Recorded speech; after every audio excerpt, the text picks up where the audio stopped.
there's Jill. Now I see her. Hi, Jill. Hi, how are you? Good, good. It is great to see everybody. Yeah, you too. We miss you. I miss you guys. Congratulations, 60 Same. years. That is Yeah. really amazing. So impressive. Exciting. It is exciting. All right. Oh, we're at 32. Okay, so I'm going to go ahead and again, welcome everybody who's made it on so far. For those of you, I think just about everybody knows me, but in case you don't, I am Judy Singer and I'm Director of Development at Fellowship Square.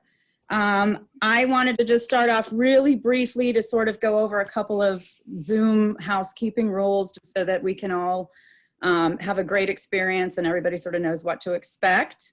Hopefully everybody can hear me okay. And I will just start off with saying, so glad you can join us. This is the next best thing to being at a party.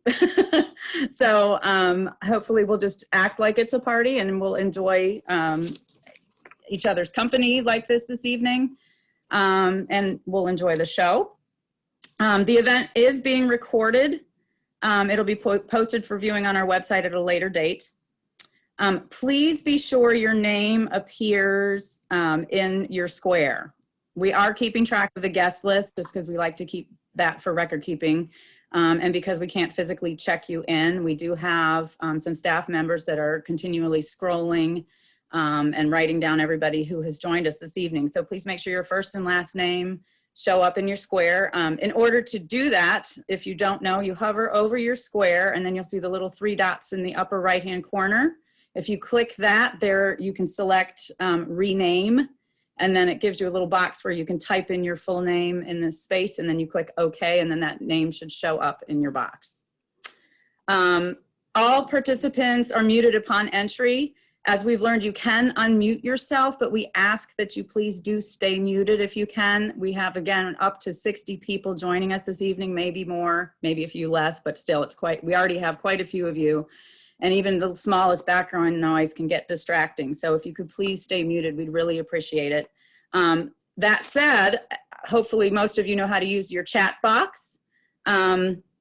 You can chat either with another individual who's on this Zoom call by finding them, down, if you hover below, you have your chat box. And when you click on that, you can click either everyone, so everybody will see your comment, or you can have a side conversation with whomever you'd like. So feel free to use your chat box. If you do have a question, however, about that you would like to ask either our sommelier, as she is doing the drink demonstration, please put it in the chat box. You can either send it to me directly or you can send it to everybody. I will be following along the chat box and I will be unmuted. And so I will try to ask your question for you on your behalf. And then Felicia, our sommelier, will do her best to answer. If you have a question for any of the other speakers or you want to maybe ask something that we could hold off till the end, I can certainly try to bring up the question and we'll find a way to have somebody answer that for you. Let's see. You can change your view between gallery view and the speaker view. So if you'd like to just keep panning and seeing who's with us this evening, if you hover over the top of your screen, the top right, it should come up as either speaker view. If you click it, it'll flip to gallery view, so you can kind of flip back and forth. But usually the speaker should be the main screen, and you'll probably get the most out of it if you have the speaker view, especially during the demonstrations, because you'll want to see that as large as possible and not a small square. You can also express your emotions by using the icons and the meeting controls at the bottom of the screen by clicking reactions, and you can have little hand claps or a little, kind of shout out the festive little icons down there that you can play with. So you're welcome to use those. Also, if you do not wish to be seen, but you still would like to continue watching, you can stop your video camera at any time. In the bottom left-hand corner, if you hover over the start video or stop video icon, it turns the camera on or off, but you should still be able to hear. Finally, before I turn this over to Christy. We would love for you sometime between now and the end of the event to have some sort of beverage in hand, because we will be having a toast at the very end to our 60th year. And so we'd love everybody to be able to raise a glass, whether it be wine, orange juice, one of our wonderful drinks that you might make along with our sommelier, or whatever you like. So please, at some point, make sure you have something with you to raise a glass to our 60th anniversary. With that said, I'm going to introduce our CEO, without whom this would not be possible. So Christy Zeitz, go ahead and unmute yourself and take it away. Good evening, everyone. Thanks for joining us. It's an exciting night to be able to get together to celebrate our 60th. Of course, we would want to be doing this in person, but things are not allowing us to do that. But stay tuned, that may happen at some point in time. I want to put in context just a few remarks about, what's so special about where we are. We can look back on the 60 years that we had, and I'm sure that in the beginning it was far-fetched to think how long the organization would live. But since 1960, when we were started by Lutheran Lay Fellowship and Dr. John Scherzer, they had a vision for housing for seniors who couldn't afford a place on their own. A place that they would be cared for, but be able to maintain their independence. And that's what we have today, independent living. We do provide some support through our service coordinators. They're a very important link to resources for our seniors. Many of you know that Lake Ann Fellowship House was our first property. It opened in 1971 with 140 units. 5 years later, we added 100 more units, and now 60 years later, we're actually building a new building. So that's pretty incredible. Besides Lake Ann, we do have Hunters Woods Fellowship House that opened in 1979, Lake Ridge Fellowship House that opened in 1983, and Largo Landing Fellowship House, which opened in 1984. That gives us 670 affordable units for low-income seniors. It serves over 800 residents, so that's pretty impressive. 3 things about reflecting on our 60 years. For one thing, the need for affordable housing for seniors is greater. It's never been as high as it is now. It's not, to think back 60 years ago when they were thinking that it would be nice to provide housing for some seniors that have a hard time living, paying rent and living on their own. I'm sure that this is just like just incredible, the need that we have now, and it continues to grow. Fellowship Square has 1,000 people on its wait list right now, which equates to about 5 years of waiting for one of our apartments to become vacant. So that's pretty serious. Affordable housing, it doesn't happen without government intervention. The programs that HUD and other agencies have, the low-income housing tax credit, which makes financing affordable housing an option. These are just so important to the world of affordable housing. Typically Fellowship Square has had a history of development, opening these apartment buildings, and stay tuned. You may see something like that in the near future. Another thing about where we are and thinking about our 60 years is that, the residents change, but their needs remain the same. It doesn't matter what type of background they come from. As you know, Fellowship Square has a very diverse group of residents. I'm sure it's the most diverse group we've ever had at Fellowship Square in all of our 60 years. We have up to 11 different languages spoken across our Fellowship Square properties. As you can imagine, communicating can be challenging. Understanding the different cultures, it's a daily education for staff. But no matter the race, the ethnicity, the culture, even income, adults that are aging in their twilight years. All of us are getting there. You know, we end up having a lot of the same needs. When health or mental sharpness starts to decline, you need support. You need people that you can turn to. And it's great to know that Fellowship Square is that safety net for a lot of seniors who do not have family or people they can turn to. You know, one of the important things about where we are is that independent living, you know, we really champion this thought. We empower the seniors to continue to make their own decisions, give them the resources to be able to stay independent, doing what they love to do. Because I will tell you, you know, you don't want to have, you know, your decision making taken away from you. And being able to live independently the way that you want, it really is, you know, the most dignified thing that we can do for them. And I'm proud that we continue to do that. Many of our residents live on less than $12,000 a year. That doesn't go very far. Fellowship Square, again, is the safety net. We cover a lot of their emergency costs. And even some of, you know, unusually high costs, such as co-pays, or some, you know, maybe they need a new bed, or maybe they need transportation. I mean, these are critical things that we're there for them.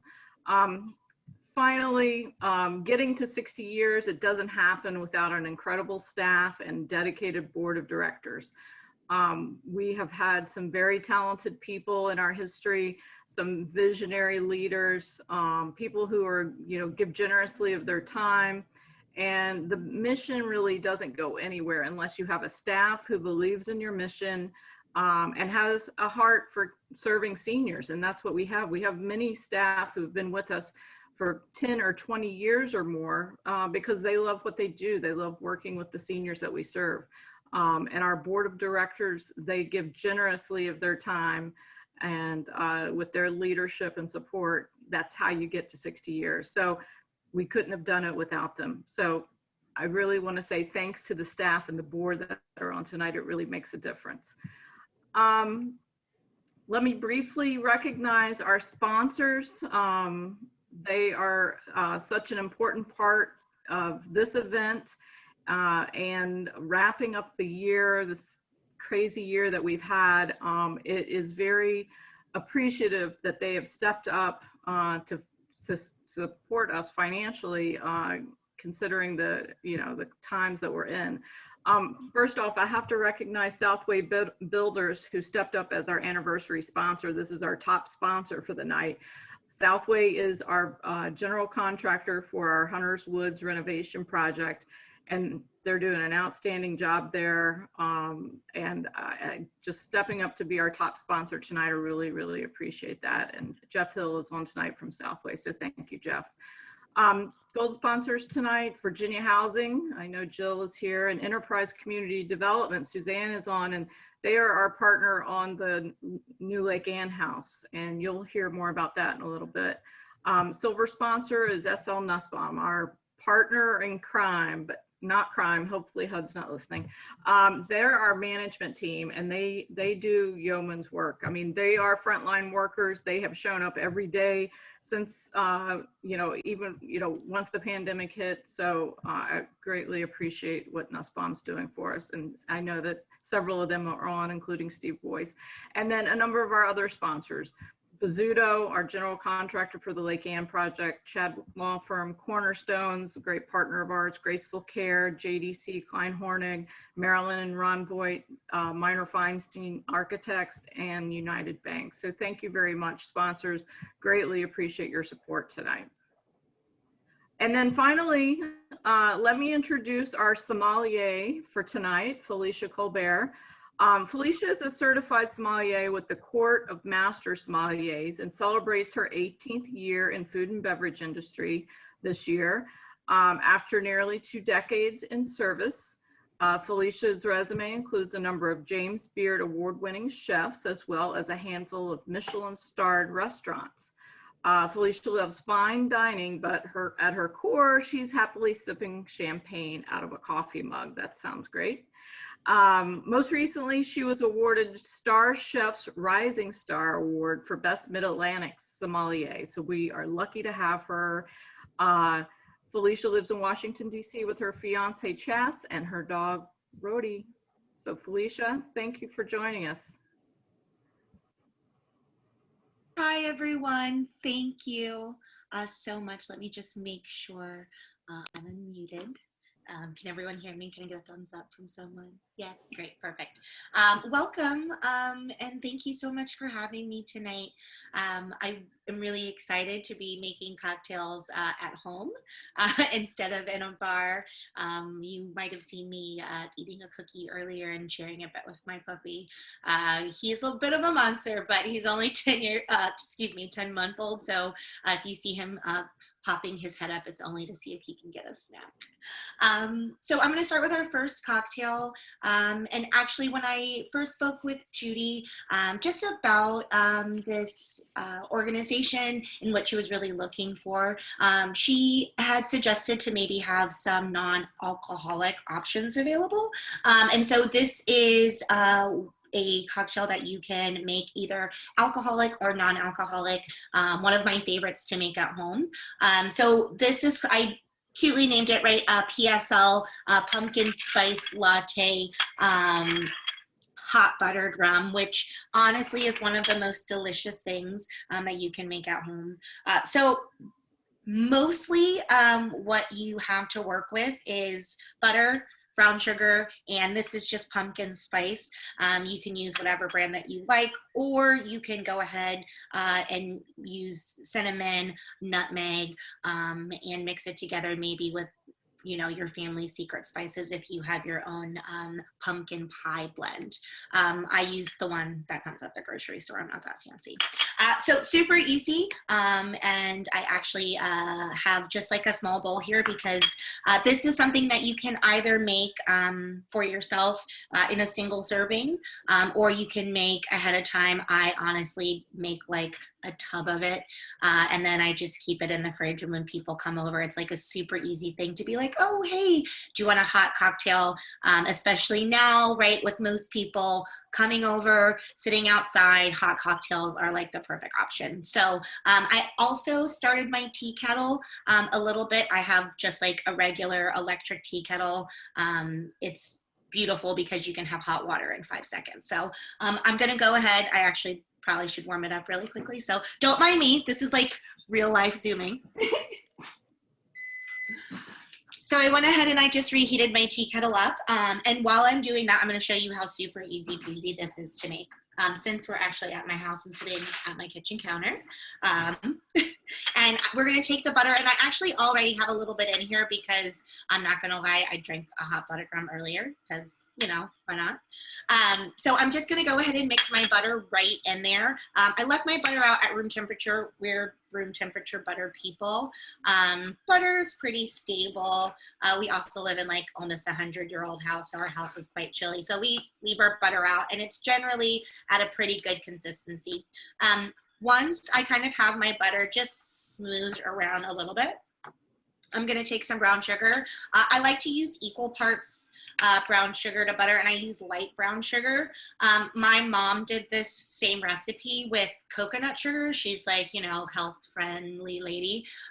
And she just wanted to not have as much like straight up sugar, something that your body can just digest a little bit easier. And so she used coconut sugar and butter, and hers also came out great. So kind of just a thing if you want to add. So brown sugar, always remember, it gets like hard quite quickly because it's basically just sugar and molasses together. And if your brown sugar does get a little bit too hard, like rock hard in a bag, you can always just put a little moist paper towel in there, and generally the moisture in the paper towel, and then seal the bag up like a Ziploc bag, or like a store bag if you're like not a Ziploc person like me. My carbon footprint on this world is Ziploc baggies. I'm working on it, okay?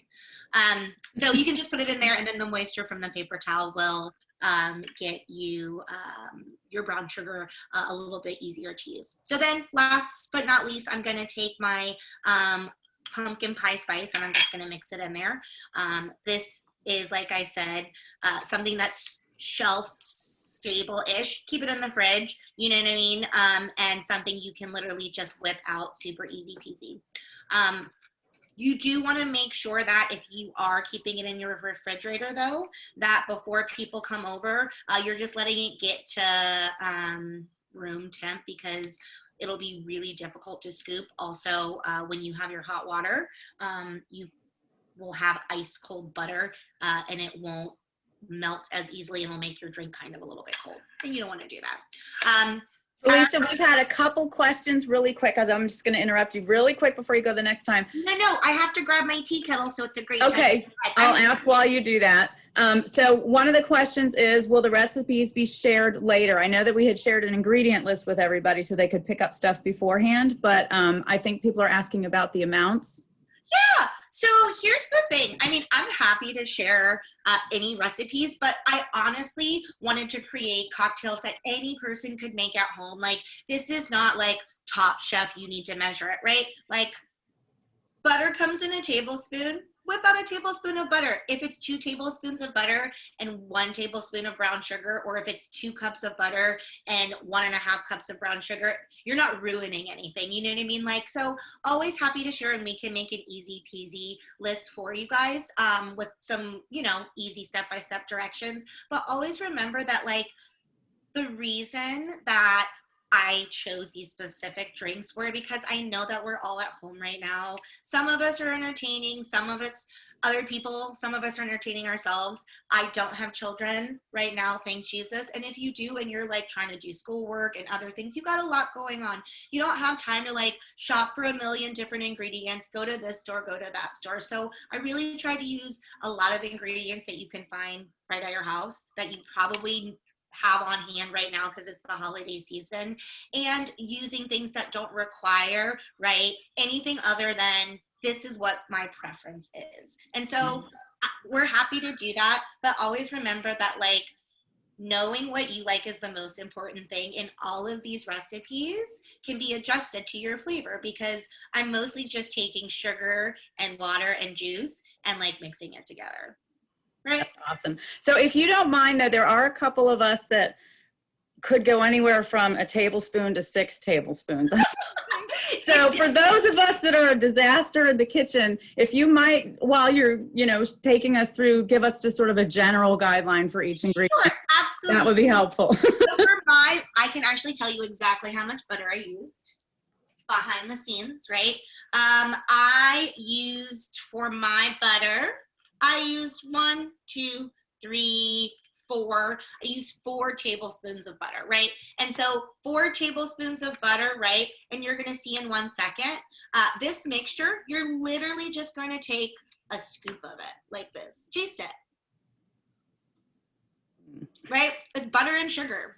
I'm tasting it even just. Right? Like, butter and sugar So together is happiness. Like, this is the best. And so Christy's loving it. I see. Yeah. If you just taste it and you're like, this tastes good to me, it's gonna taste good to you, right? Like, if you're like, this is a little bit too buttery, put some more sugar in. If it's a little bit too sweet, put some more butter in. Like, that's the beauty of just making an individual, right? This is probably enough to make, I like my hot butter rum really sugary, so maybe 3. But if it was for my partner, we could probably make 4. You know what I mean? So you're going to see right here, literally, this is, I don't branch out, but I really do love these Chemex cups. If you're like in the gifting season, get them for yourself or somebody. They're really great. If you love Chemex, or if you're a coffee person, wine people are often coffee people.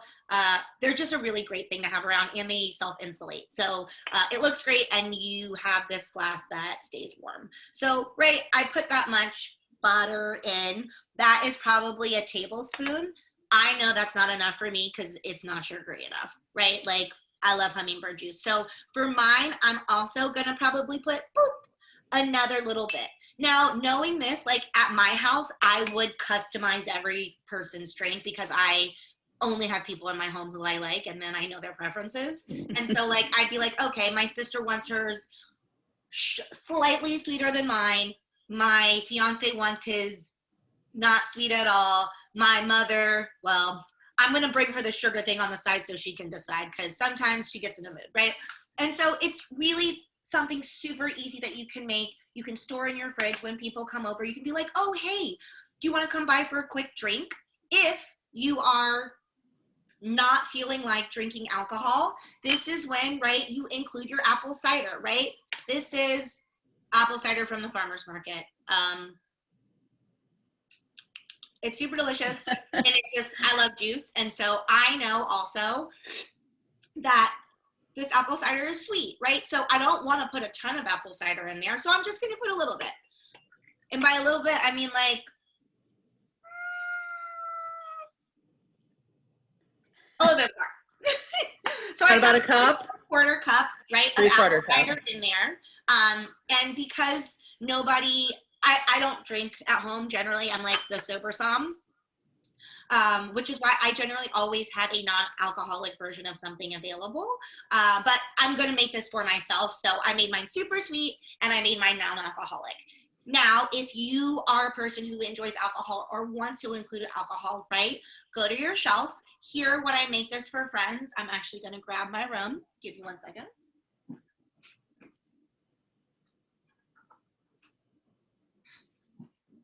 Forgot about that. I was like, oh, I'm not drinking. I don't need alcohol. Just kidding. So this is Smith & Cross, and also not shouting out brands, but this is a Jamaican rum. I really, really love Jamaican rums. They're like funky and banana-y and super sweet and great when you like sugary things. But most importantly, it's an overproof rum. So, right, when you're literally topping a beverage off with hot water like this, you can have a alcohol that doesn't taste watered down, right? When you have things that are regular proof, and this is like another conversation about alcohol proofs, but when you do, and you add water to it, it tends to taste watery if you don't have something that's overproof. So always just make sure, right, that if you're using water, right, to dilute a cocktail or a non-alcoholic beverage, use something that has a higher proof so you can still taste it even when that water is incorporated. And then honestly, that's it, right? I have my butter spoon. I'm going to take it in there, and because my tea kettle, I set it to boiling, so it was right at 212 Fahrenheit.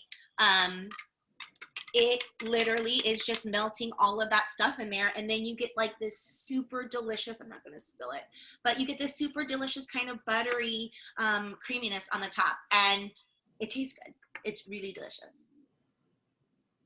Oh my gosh, that looks so good. Yeah, and so that's it, right?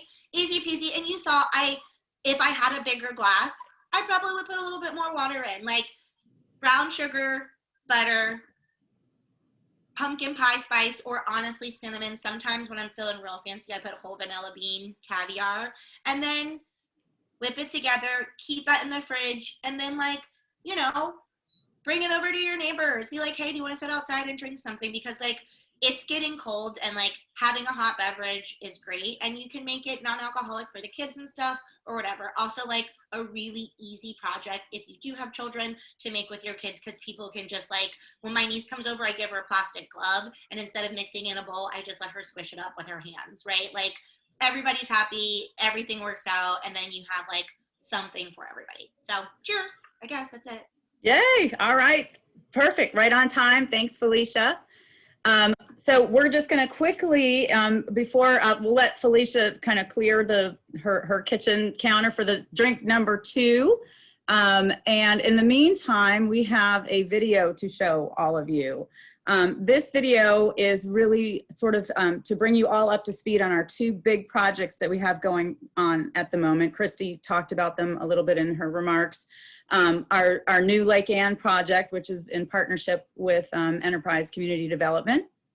And we are building that brand new building, so you kind of see where that is. And additionally, our Hunters Woods property, we are renovating, and we're doing a lot of upgrades to a facility, frankly, that really is in desperate need of that. So Diane has queued up the video, and go ahead.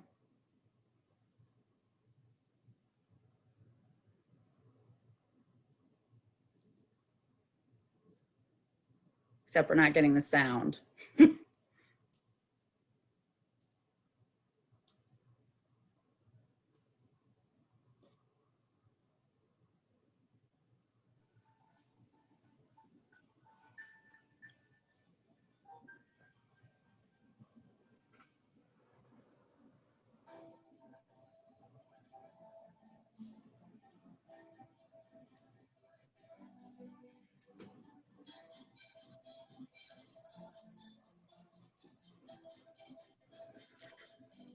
Diane, can you adjust the sound a little bit? I don't think anybody can really hear it.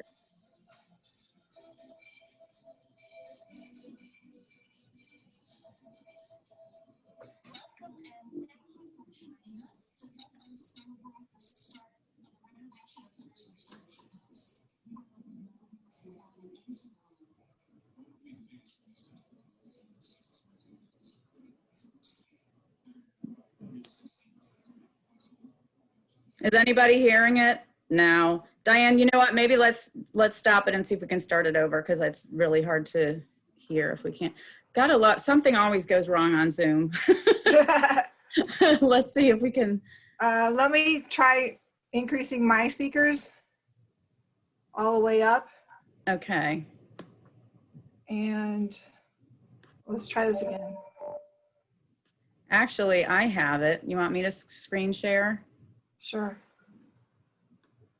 All right. Let me see if I can get it to. Thank you for your patience, everybody. Let me see if I can get this to work. Let me find.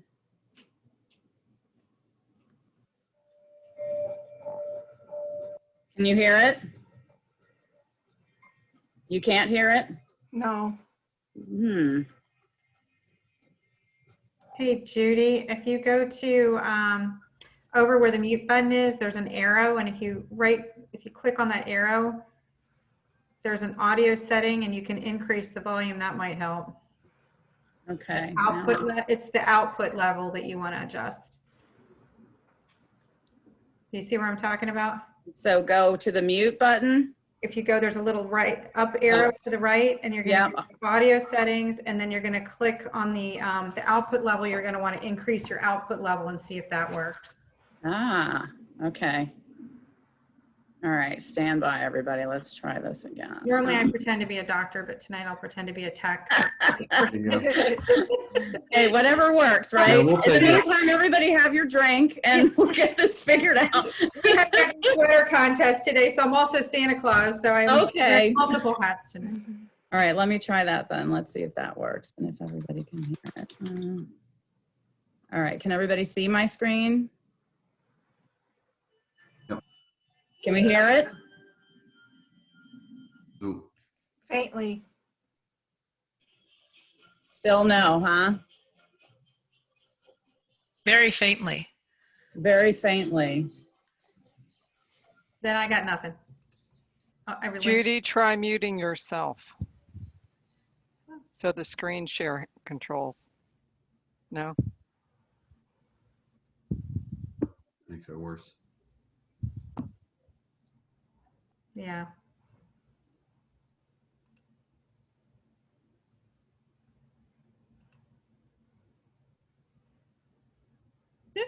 This is Allison. A lot of times what you have to do when you do screen share, are you seeing the options like you can do if it's by the iPhone, if you want to show a video, it's under that option because you're trying to pull the sound from something else. Yeah, it worked when we did it in our run through twice. So I don't know what if it has to do with.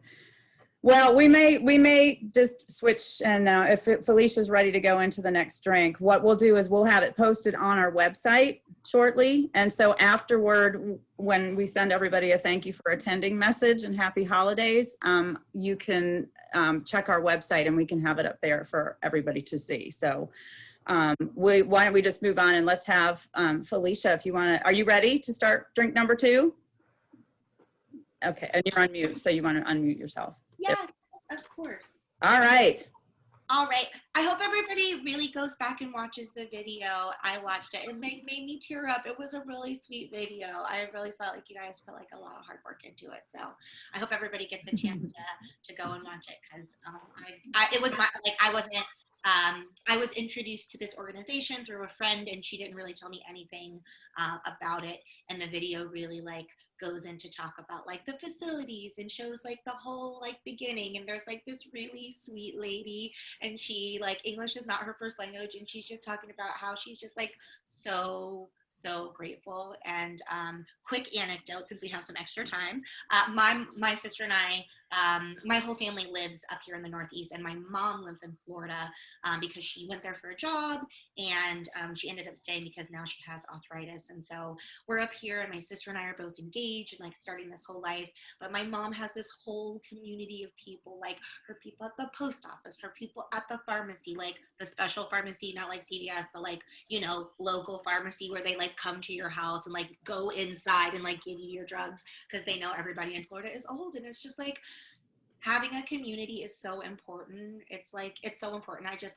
I know that my mom relies so much on her community, and seeing other people also have that community just like made me really happy, because $12,000 is as a person who is currently unemployed, $12,000 is no money. Like, I'm like, okay, what is the lowest paying job that I can take to sustain my life? And to think that like these people are really reliant on that, because, you know, not a bunch of people's families don't have that, you know, the means, or maybe they're mean, or their kids hated them, or maybe they were terrible parents and now like it's the end of their life. Like, you never know, but it just really touched me. So I hope you guys watch the video. Anyways, that's my snippet on the video. Cause it had me. We did not pay her to do that, by the way. Thank you, No, it was just really good. You know, like sometimes I really just trust my circle. I surround myself with really good people, and I trust my circle. And so when someone's like, hey, you know, can you, I don't have time, or, you know, I'm not resourced to do this, can you help me out? You know, and I'm juggling a lot of things, but like always down to help, and to know that like helping an organization that's like actually helping people and like ended up being a cause that was near and dear to my heart. It was like a very sweet story. So anyways, I hope everybody watches the video. I do have another beverage for you, and this one is specifically non-alcoholic, although I made it for my fiance, and he was like, ooh, this would be really good with gin. So hey, if you have some gin around and you want to throw it in there, always I suggest getting, I mean, it depends on where you're from. We have, I don't believe that the US is like, you know, ounces or like whatever the standard, like whatever your measurement is, you can find a jigger in that size, and really the markers are all of the same. You'll see the double-sided jigger. In the US, you have 1 ounce on one side and 2 ounces on the other. And inside you see these little rivets. It should, even if it doesn't say, if you just buy like a regular jigger at like a cocktail store and it doesn't say, that inside line is always a 1/2 ounce, right, on the shorter side, and that second line on the 1 ounce side is 3/4. And when you put it to the 2 ounce side, the short line on the 2 ounce side is 1.5 ounces, because 1.5 ounce cocktail pour is really the standard for alcohol in the US. So for people who are asking for doubles, double means you're gonna probably have 3 ounces of alcohol at most places, unless you're at a fancy steakhouse, and we all know they serve 8-ounce martinis, and that's a whole other situation. So don't be mad when someone gives you 1.5 ounces of alcohol, because that's how much is a regular serving. Anyways, that's my soapbox on that.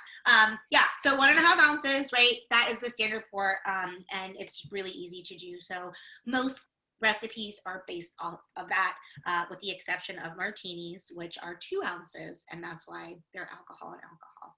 But this is not, and I really said I wanted to use ingredients that were kind of around the house. And so this is called a cranberry and tonic, or a C&T, kind of a play on a G&T, right? Gin and tonics in Spain are served in wine glasses, and I always really enjoy like having like, you know, a non-alcoholic cocktail that looks like a cocktail one, because like if you don't know how to balance juice without alcohol, then you're not good at your job. And that's like a whole other thing about being professional in my land of food and beverage. But I really just like being included, you know. Not drinking alcohol doesn't mean that you are excluded. I'm oftentimes sober, and I know how to have a good time when I'm sober. So like, why do I have to sit there with like my boring cup of water? Like, hi. No, like I want to drink something other than cranberry juice. And so this is fun because cranberries are included, because, you know, I'm sure everyone has that one random bag of cranberries that they have left over from Thanksgiving and they're trying to figure out what they're going to do.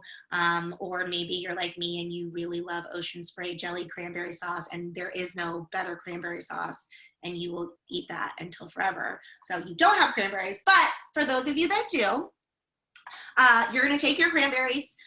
Normally they come in a 16 ounce bag, right? And you're going to take 16 ounces of sugar, or 2 cups of sugar. And you're also going to take that equivalent of water, right? You're going to cook all of those things down together until it's bubbly. And we're going to pretend like I'm doing that right now. I was cooking it. Honestly, like I forgot that it was on the stove. Do not forget that it's on the stove. And then I was like, oh, I was doing laundry downstairs and I was like, oh yeah, remember that syrup. So what you want to do when you have fruit is you just want to make sure that your syrups are pourable, right? Because with pectin in fruit, they can be sticky, but the easy thing about that is if you forget about your syrup and it starts to get too sticky, you can just add more water. And at first it'll be kind of weird, but just like turn down the heat, slow it down, and it'll come to a boil. And then after that, I just took a regular strainer and I strained out the pieces of cranberry that were still left. I saved them. It's kind of like a cranberry relish that we're going to use to garnish our last cocktail. Or you can just use to eat because they're just like sugary soft cranberries. I think one time I like put them in like a little like turnover. So for this cocktail, super duper easy. We don't like to say mocktails because that's a made up word, non-alcoholic cocktail. Yeah, we're going to use, most people will use 1 ounce of the cranberry syrup that we made, right? And we're going to take that. I'm honestly going to put a little bit more because we already decided that I like cranberry juice and sugar water. And this is just a regular shaker tin. Shaker tins are great. You don't necessarily need to have a shaker tin. If you don't have a shaker tin, actually, no more mocktails. That's right. No, I'm not having a mock nothing. Like, first of all, this is expensive. If you don't have a shaker tin, Also, did you see Mary Phillips said she mixed the cranberry leftovers with yogurt? Oh, yes. I will 100%. Thank you. That's breakfast tomorrow because you know. Honestly, it's not going to be breakfast. I'm going to eat it tonight for dinner. Let's be real. Yogurt and granola is not healthy. You guys, we know it's just the ice cream parfait Sunday. Whatever insulated container you choose to use, I'm just saying, whatever insulated brand you choose to use. This is also a great option for shaking cocktails. Not only do you not have to worry about your beverages getting warm because they're insulated. So if you want to make a martini or if you want to put a whole bottle of champagne and keep it carbonated and cold while you're at the beach or park or, you know, soccer, I don't judge, okay? Whatever you need to do. These are really, really great for that. Also really great if you don't have shaker tins at your house and you want to shake up a cocktail. So no worries on that end. Insulated containers, make sure it's the one that has like the seal, not the one that has the cap because you know what happens. So I'm using a shaker tin. I'm going to take 1 ounce of cranberry syrup. That was right, our equal parts of cranberry, sugar, and water by weight. And whoop, I'm going to put that right into the bottom of the shaker tin. To that, I'm going to add a 1/2 ounce of orange juice. We're using oranges in our next cocktail, so this is where the juice came from that. It's fresh squeezed and pretty delicious. I like mine with pulp. For cocktails, you are going to strain it out, so whatever you want to do. If you're a non-pulp house, you can take it out then in the beginning. So I'm going to also add 1 full ounce of orange juice. Okay. And then ice.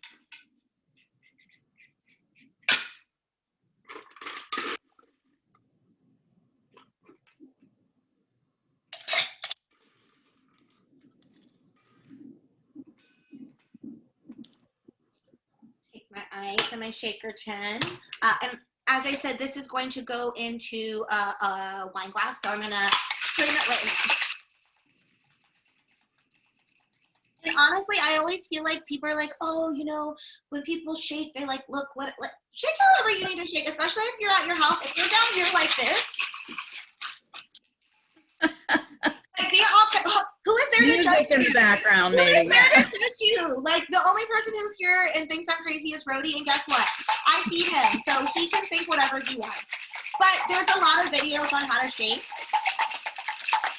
What you want to make sure when you are shaking, the importance is that you want to make sure that the ice is going around your liquid, not the liquid around your ice. And I know that's like kind of a mind thing to think about, but think about it for a second, right? Because what you want to happen is not only do you want to mix your ingredients together, but you also want to aerate them. So that when you do open your cocktail or when you pour the liquid inside into your next vessel, that you have this really nice texture. So I have a strainer here. There's different kinds of strainers also for another class. I'm looking for a mesh, which I don't have. And honestly, it doesn't really matter. I was looking for a mesh strainer, another tiny strainer to put on top of that because I didn't want to have to worry about the ice chips. But guess what? Who cares about ice chips on their own? That's a restaurant thing. So That's a little frost. then you have this really, really pretty color, kind of creamy looking beverage, to which I am going to add some big ice cubes. Our refrigerator broke for the third and final time after we came back from a vacation in January. RIP to vacations, right? And I told my fiance that that was the last time that our refrigerator died. So now we have a new refrigerator, which happens to make these super cool ice cubes. And that's great for us because we're cocktail people. And if you have that refrigerator, it's awesome. But if you don't, you can buy molds on the internet and they're like $1, or get them at IKEA and they're also like $1. So at our house, we make a tonic syrup, really easy. You can buy cinchona bark on the internet. And simple syrups are simply equal parts sugar to water. So you can make any syrup now. Orange syrup, raspberry syrup, cranberry syrup, marshmallow syrup, 2 to 1. So a little bit of tonic syrup. I'm going to put that on top. What kind of bark were you saying? Cinchona bark. Cinchona. How do you say that? Sorry, I'm at home. So cinchona bark is the bark of a tree. They use it to, and by they, I mean for a lot of Italian bitter amaros, they will use cinchona bark to bitter them. The most extreme bittering agent is like wormwood. Some people know those for like the super, really intense alpine digestifs that are coming from the northern part of Italy. But cinchona bark, it's really easy. Don't ask me to spell it, the internet. Alexa will tell you how to spell cinchona bark, okay? But she knows what you're talking about. Uncle Jeff. Alexa, stop. Sorry. She's always listening. You can also get some from Uncle Jeff, right? AKA Amazon. Just put it in your search engine and it'll come the next day. We mix it, like I said, hot boiling water, 1 part. I always make 2 to 1 simples. That's a whole other situation. It's just 2 parts sugar to 1 part water. It just makes it extra sweet and concentrated because, as we have already decided, I like hummingbird juice. So when I do want something sweet, you do that. But cinchona bark is super easy, and then you can make your own tonic syrup at home. So you don't have to worry about storing a bunch of bottles of tonic. And you also have like a fresher tasting tonic. Just a thing that we prefer. You also can make tonic and espresso, which is like a really delicious drink if you make like mixed tonic and espresso and pour that on ice with a little bit of club soda. Alicia, how do you spell the cinchona? I'm going to just type that up so everybody can see it. Judy, I literally said spell it. Oh, okay. Alexa, how do you spell chinchona? She said chinchillas. No. Oh, all right. Well, we'll put that in the instructions that we'll send around later. Someone Googled it. Jess Googled Oh, Jess has it.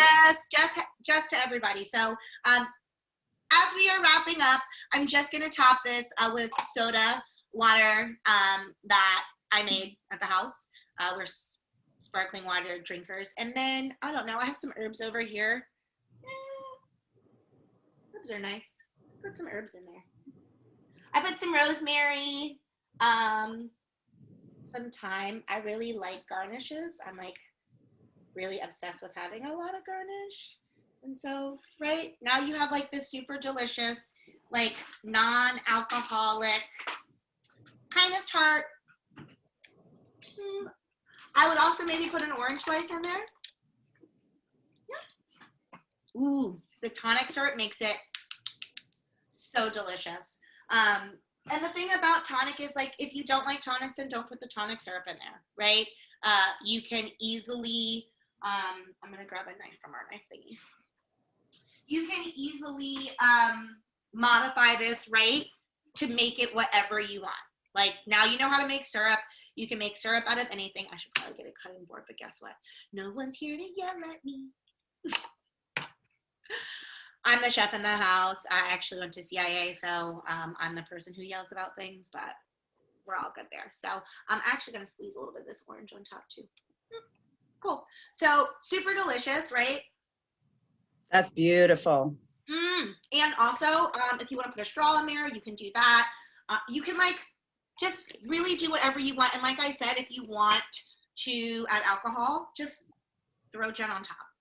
And everybody's happy. Something for the kids, something for you, super festive. Use stuff that you had at home, and like that is the goal, right? Is be like those old, like back in the Oregon Trail ladies. They were like, okay, if you couldn't go to the grocery store, what did you do? And you find stuff to like make.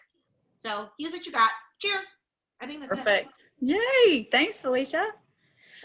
Really quick, Diane is going to make one more attempt at seeing if we can get this video to work, because she's had a couple people chime in. So Diane, I'll let you see. We'll give it a minute and see. If it doesn't work again, we'll switch to the next part, but let's at least see if we can.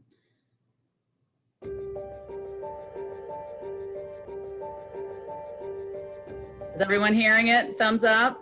All right, good.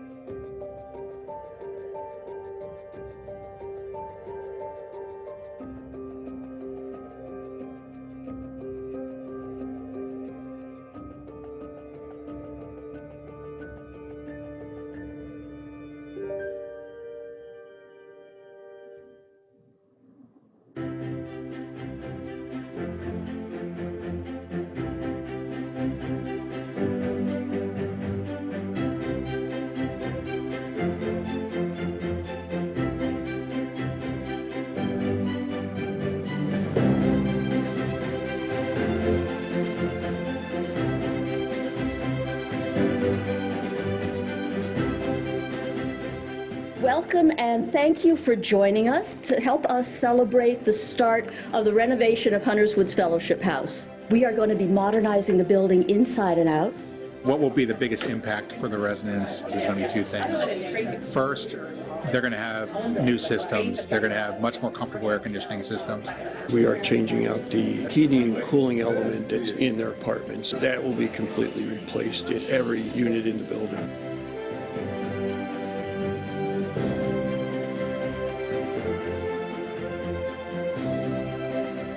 They're going to have a roof that's well insulated. Energy efficiency is going to be stronger. So that's things that they're not going to maybe be acutely aware of, but they're definitely going to take comfort from. We're adding 12 barrier-free units, and so they will be accommodations for people with physical challenges. That's the main focus of this phase. On behalf of Enterprise Community Development, Fellowship Square Foundations, and the seniors at Fellowship House Lake Ann, I want to welcome you to the official groundbreaking of the new Lake Ann House. We're a partnership of the state, the Virginia Department of Housing and Community Development, Fairfax County Redevelopment Housing Authority, our partnership, Enterprise Community Development and Fellowship Square, it takes all of that to produce a community the size of the new Lake Ann House, 240 units. We hope that's a model of partnership that all those parties can look at going forward, so we can produce more affordable housing, especially for seniors in not only Fairfax, but the entire Washington area. Rents are very high in this area, and it is very difficult to find an affordable place to live. I'm very excited about the new Lake Ann House. Fellowship Square Foundation has been a great partner to my company, Enterprise Community Development. What has made our partnership so effective is that both companies put the residents first. It's hard for me to express how important this project is for the 300 residents who live here now and the hundreds or even thousands that will call Lake Ann House their new home.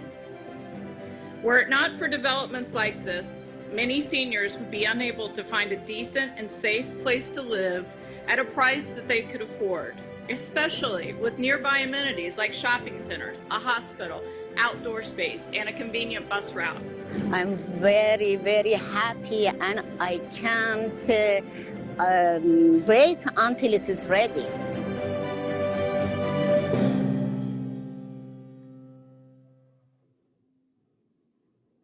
Yay, we got it to work. All right, thank you, Diane. Success. All right, take it away, Dan. All right. Good evening, everyone. Thanks for being on with us today. I'm Dan Flavin. I'm the Vice President of Fellowship Square. Thanks for everyone who put this together. It's amazing. I want to give some special thanks and gratitude to some people that have gone above and beyond for Fellowship Square. The first person I'd like to thank is Eddie Byrne. Eddie joined the board in 2013, and we were in a changing place where Fellowship Square needed some solid leadership, and we needed to make some decisions to better run and manage our properties for the next 50 or 60 years of its existence.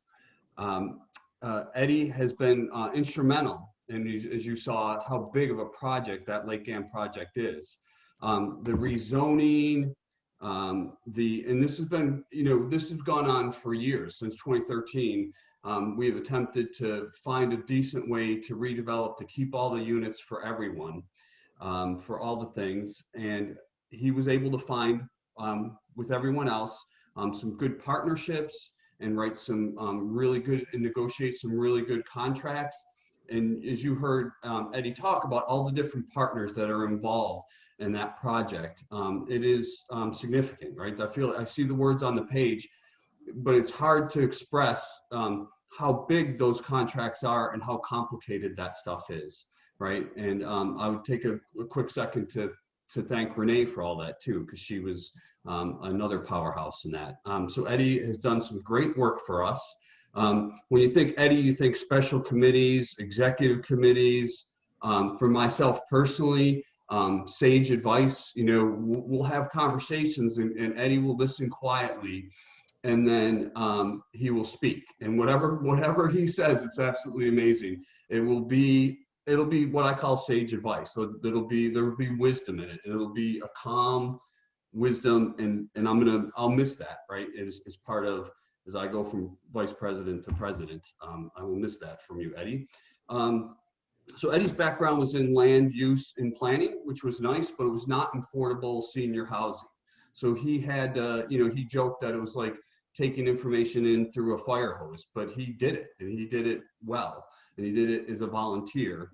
And so we're deeply grateful for that. We're talking about financing $87 million for project. The project started in April, May of this year. If all's willing, it'll be done June 2022. I'd just like to say, thanks, Eddie. Really appreciate it. Really appreciate all your help. Everybody can clap. Yeah. We can't hear you, but know that there's a whole audience behind you. And Renee and Eddie, if you're seeing this chat box, tons of people are chiming in, giving you both kudos. So please take the chat. And of course, he has to wear a bow tie to make me feel like I'm improperly dressed. And Renee, her sparkly sweater. but I did wear a dress shirt, so we have that going on. The next person I'd like to say some special words for is a former staff member, has been with us for 35 years and is still with us today now as a volunteer position, and that's Kathleen Harding. She's a longtime, very special friend of Fellowship Square. She was actually hired by Dr. Scherzer back in 1985, May 16th, 1985 to be exact. She was hired as an assistant manager, and he wanted to hire her because she had good community connections. She was a PTA mother, a Girl Scout and leader, Cub leader, and a member of the Woodbridge Women's Club. She held a position for about 20 years, a role, and then switched to the role of a service coordinator in 2005. She continued to serve with great compassion and care until her recent retirement in the past spring. Kathleen's greatest attribute is her focused determination to advocate for her residents. The residents of Lake Ridge love and respect Kathleen. She is still providing help to them even during this transition period, and we really appreciate it. Thank you, Kathleen. And then, so thanks. Yay, Kathleen. Clap icon up. Yeah, right, exactly. Right, the feedback. Normally, we would all be in a room together and we could communicate better. 2021.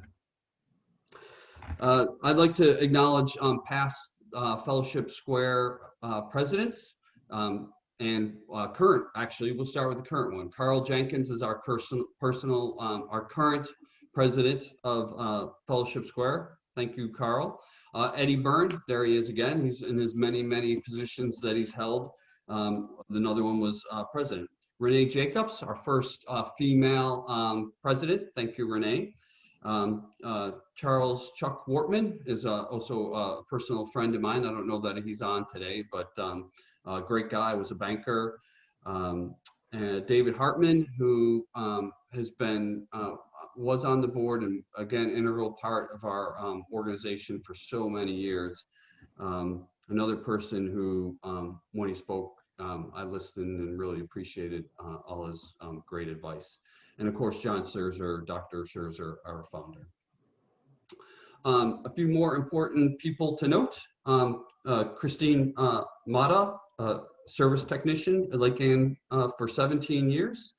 Lunetta Beckles for 18 years, Jenny Wang, Assistant Community Manager for 19 years, Norma Furman, Assistant Community Manager at Hunters Woods for 25 years. That is 2.5 decades.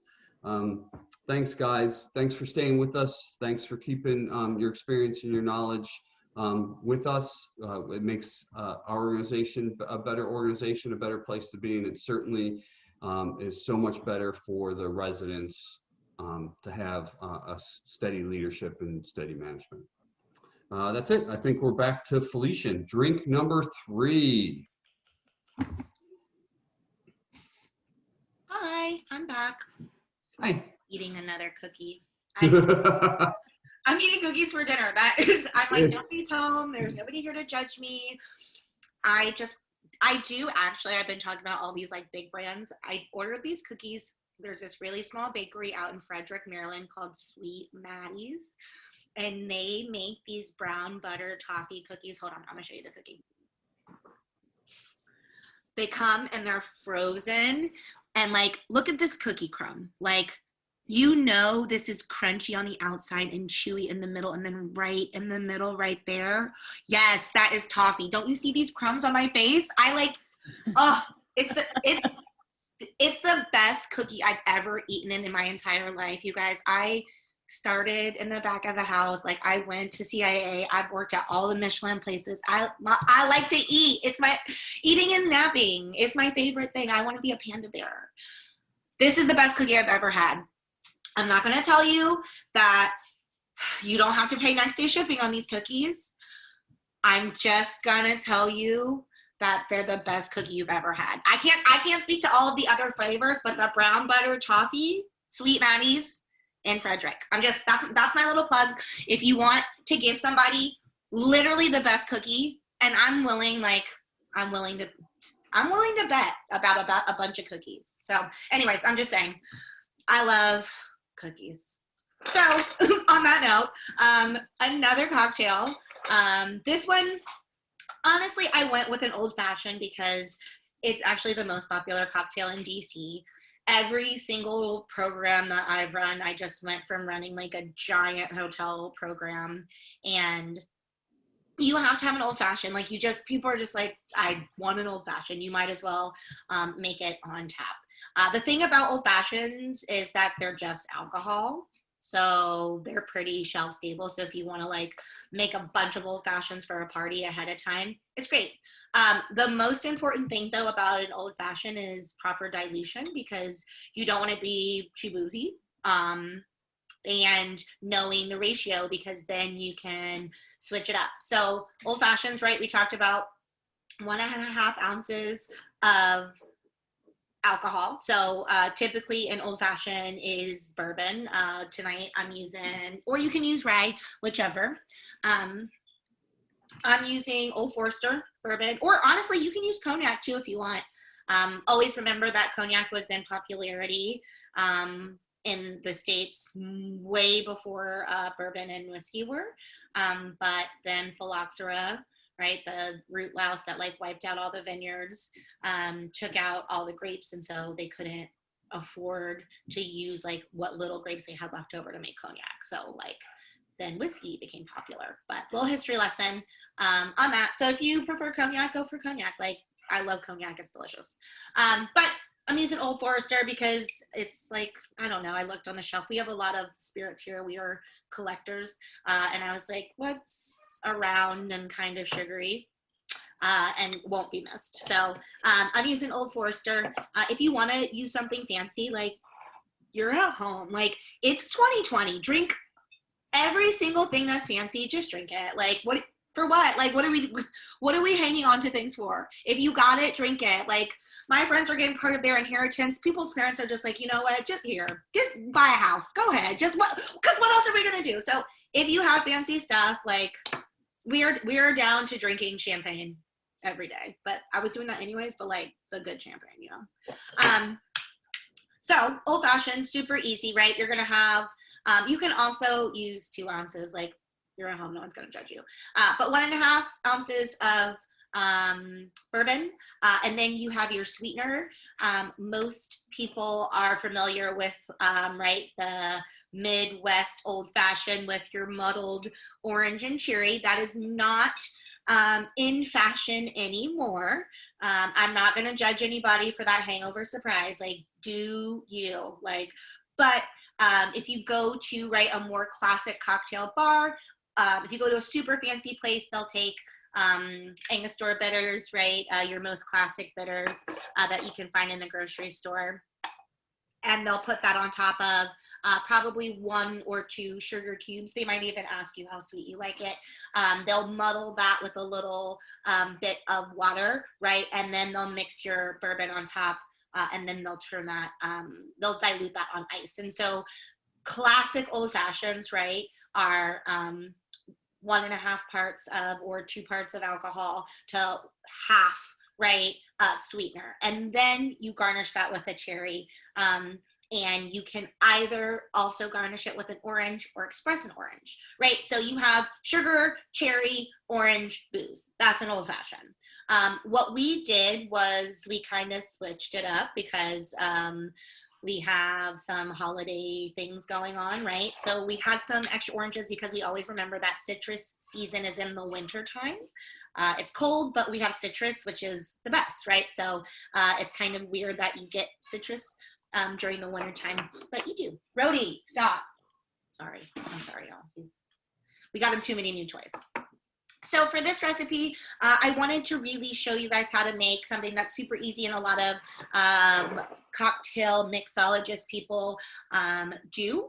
And it's something that you can use with any citrus to really bring out the flavor in it. Or if you have like super cool, interesting citrus like Buddha's hand, right? It's Buddha's hand season. They're like so fragrant. That actually gave you no juice, right?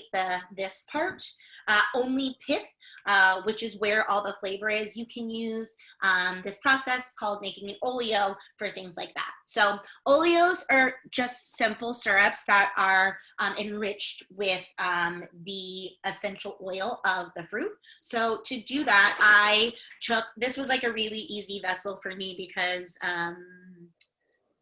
I could stuff all the oranges in there. The most important part about making an oleo is the pressure of the sugar is what extracts the oils out of the citrus. And so you always want to make an oleo in a vessel that's tall, right? So that you can stack the things on top. Not stack the things on top, so that you can stack your sugar on top of your citrus, right? More specifically. So the first thing that I did is I just peeled 8 oranges. And honestly, whatever, like, the thing about simple syrups, right, is 1-to-1 sugar to water, or if you want to do the 2-to-1, equal parts, right? You just want to make equal parts. So whatever else you put in is up to you. You can now make every simple syrup flavor. So to do this orange syrup, right, with the oleo, I simply was like, how much sugar am I going to use? That's the most important part, because you got to know how much sugar. So I was like, okay, I saw how much I had in my bag. I had like 3 cups. So I put 3 cups of sugar, right? But first, I peeled all my oranges. Step 1, peel your oranges. You have a pile of orange peels. They're so fragrant. They smell so delicious. You stuff them into a container, right? And then you pour your sugar on top. You leave that container out, room temperature, overnight. The next day, you wake up and you either, because my container had a skinny neck, it wasn't easy for me to pull all my things out, but oftentimes I will use you know, a Pyrex dish or something that is open and flat and wide that I can put all of those things on top. And so I can easily scoop that out, put that into a pot with water, right? Equal parts, we got to remember. So how many cups of sugar did we use? 3. So we're using 3 cups of water the next day to then bring that up to a boil and then strain out the citrus. So I didn't strain out my citrus yet, because what I did instead is, somebody said something about Old Forester, Carl. Fun fact. Carl is sharing a fun fact about Old Forester. Then I just, when we all conclude, I'm going to strain all of this out. And so then I'll have an orange oleo, right? It is a syrup that is enriched, right, with the essential oils. And so that's what this is. Kind of looks weird, a little bit cloudy. It doesn't look delicious, but it's intensely orange flavored, right? It, like, even here, right, I put it in like a whiskey glass because I wanted to smell how good it smelled. It's so intensely orange. And so, right, going back to our old fashioned, which we have booze, cherry, orange, sugar, right? We are now going to build that cocktail. And so this is something that requires, I don't know, a little bit of thought, but once you have this orange syrup, right, syrups need to stay in the fridge. You can keep them, I'm a little bit on that. I've had a bad case of food poisoning. And so if anything even looks remotely weird or smells weird, I'm putting it in the trash can. So, but like at your house, you know, if you want to keep it, I would say 30 days, but after that, you know, dump it, whatever. You can like put it in the freezer. It's sugar water, so it'll like solidify slowly, but it'll just slow down the gross process. For me, we have enough people over that, like, if I'm doing something like this, I'm probably like using it for that event and then that's it. But, you know, save it if you like. You have tons of citrus coming up, like, so experiment. It's super fun. If you taste the syrup, right? It's so, it's so orange. I don't know if anybody's ever had orange zinger tea, but it kind of tastes like that. Doubling back to our cranberry syrup now, right? So now that we know, right, knowing what classic cocktails are, right? And you can Google classic cocktails and classic cocktails will come up for you. Old fashions, Manhattans, right? Martinis, Martinez, Collins, right? These are your classic cocktails. And once you know like the ratios and the basis of that, you'll realize that when you go out or you see you know, other recipes. Most of them are just riffs on that. And once you understand the basis of like really easy things, then you can just toy around and be experimental. So since we have cranberry, right, syrup already, and now we have some orange syrup, we're gonna split that for a really Christmassy style of Manhattan, excuse me, old fashioned. So this is a classic mixing glass for stirred cocktails. Old fashions are a stirred cocktail. It's a cocktail that is on the boozier side, right? And thus you want to incorporate less dilution. Scoop. So what I'm gonna do is I'm gonna go ahead and add some ice to my mixing glass. And again, you wanna stir the ice around the liquid, not the liquid around the ice. So you want a good amount of ice, right? Pardon me. One more scoop. I have multiple size ice cubes in here, so I got a lot going on. Okay, so we're gonna go back to our jigger, right? And you know, I am going to be drinking this cocktail, by the way. So I'm gonna go ahead and put 2 ounces in this because you know what? Why not? I'm not doing anything. No driving anywhere. No, it's me and Roro tonight. So once you start, right, adding in liquid, dilution is starting. So you kind of want to move quickly. So to that, I'm going to then add 3/4 of an ounce of simple, right? So I have 2 ounces, but you know, I would put a 1/2 ounce of simple for most people, but for me, I like a little bit sweeter. I'm gonna do 3/4, or I might even do 1 full ounce. And so let's say I'm gonna do a full ounce because why not? If you wanna do a 1/2 ounce, right, you can then go ahead and mix your simple syrups however you like. I'm gonna do equal parts. You might wanna do a little bit of cranberry and mostly orange, or vice versa. It's up to you because you're at home and these cocktails are to your liking, right? I also am a bitters lady. I love, love, love bitters. And so instead of 1 dash or 2 dashes, I'm gonna put like 6 or 7. So don't mind me while I'm bittering my life together. I just really like bitters, right? And so our cocktail's diluting. And what we wanna do then, right, is we really want to just get some good circular motion going on. You don't want to like stir it up like you're mixing in cake batter. You really just want to take your bar spoon and you literally go online if you want bar tools. And Cocktail Kingdom is a great place, but also, like I said, Uncle Jeff can get you all of the things that you need, right? So we have a mixing glass here, we have a bar spoon, standard jigger, right? And that'll really get you everything you need. So I normally go for about 20 stirs on my old fashions. And so as we've been just chit-chatting, I've been counting. And so I'm gonna go ahead and stop, and then I'm gonna taste it just to see. I think it tastes perfect. So, because we don't want this cocktail to continue to dilute, we are gonna use a large ice cube, right? Large ice cubes have more surface area, and so when it comes in contact with the liquid, it does not dilute as quickly. I am also looking for a strainer. Felicia, did you say that your new refrigerator makes those huge ice cubes? Yeah. Oh, wow. It's an LG one. I love those. You know that, like, you're a full, although people are like, oh, you look so young. I'm like, thank you. But, you know, I'm a full grown up now. You know that you're a grown up when you get excited about going to Home Depot. Like, when you get excited about, like, oh my gosh, you know what? We're not going on vacation, but you know what we are getting? Oh, a new refrigerator. Like, I've never been more happy for anything in my whole life, and we got the jumbo size one. So like all of my baking projects, cocktail creations, whatever I want to do, it's just like Yes, yes. Appliance heaven.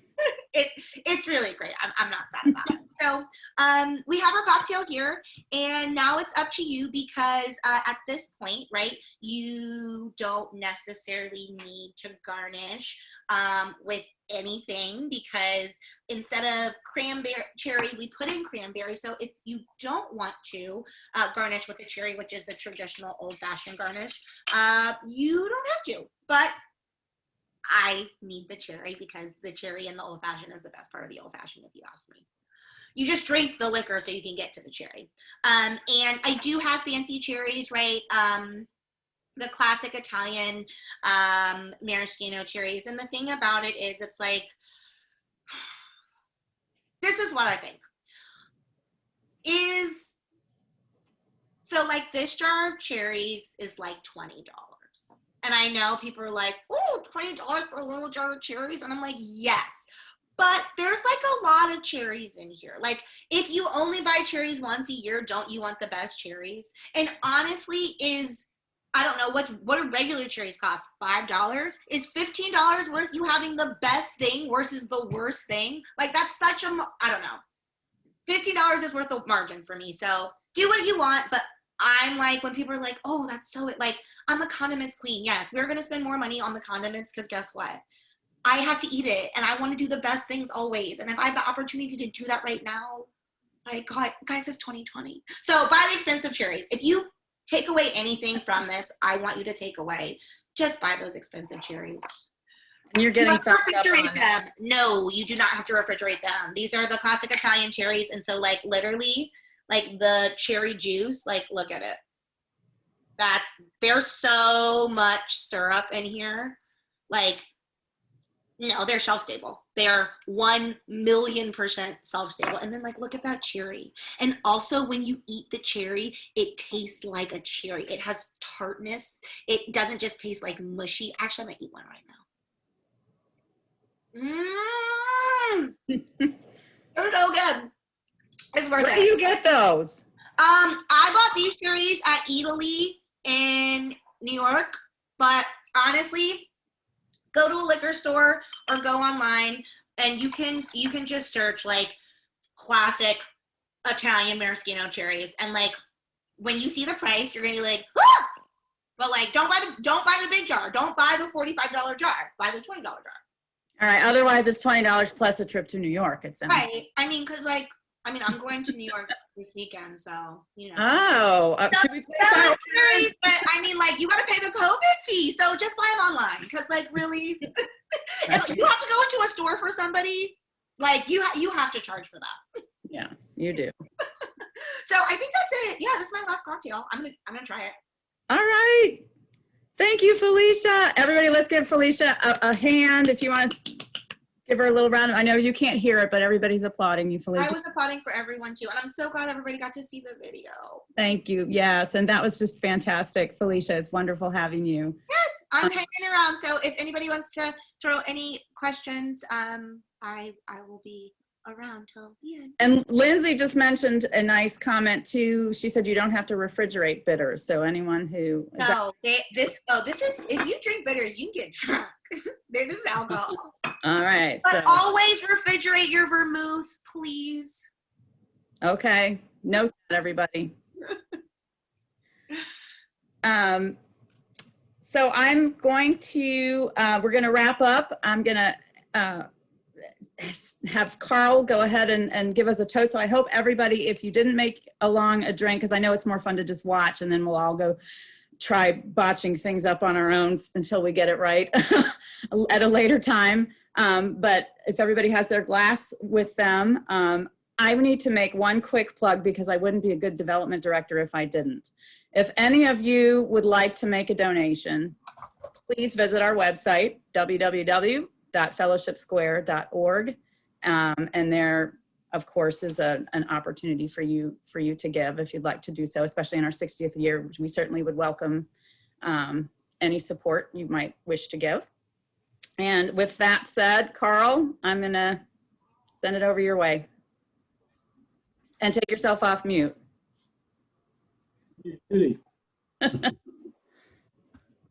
Yes, It's been great. I'm glad everybody was able to make it, and we had such good turnout. Let's see. Everybody did a great job. We have survived the year, and it's been a strange year, to say the least. But I'd like to just say that it's been an opportunity for the staff and all the board to really come together, and Zoom has turned out to be a great thing for getting everybody to participate. And I want to thank all the sponsors for showing up and doing the right thing. And here's to a better year, a happy holiday, and what? I've got it written out here someplace. Safe and wonderful Christmas. Cheers. Cheers. And we will do it in person. Yes, yes. We'll await the time we can gather in person. But again, everybody, thank you for joining us. Again, Felicia, fantastic. Thank you. We'll be sending out some information following the event. Again, if we can get some of these recipes jotted down, we'll send those out. We'll be posting that video if you'd like to watch it again on the website in the coming days, so you can watch for that as well. I'll try to send everybody a link. And from there, happy holidays. Thank you, everyone. Good night.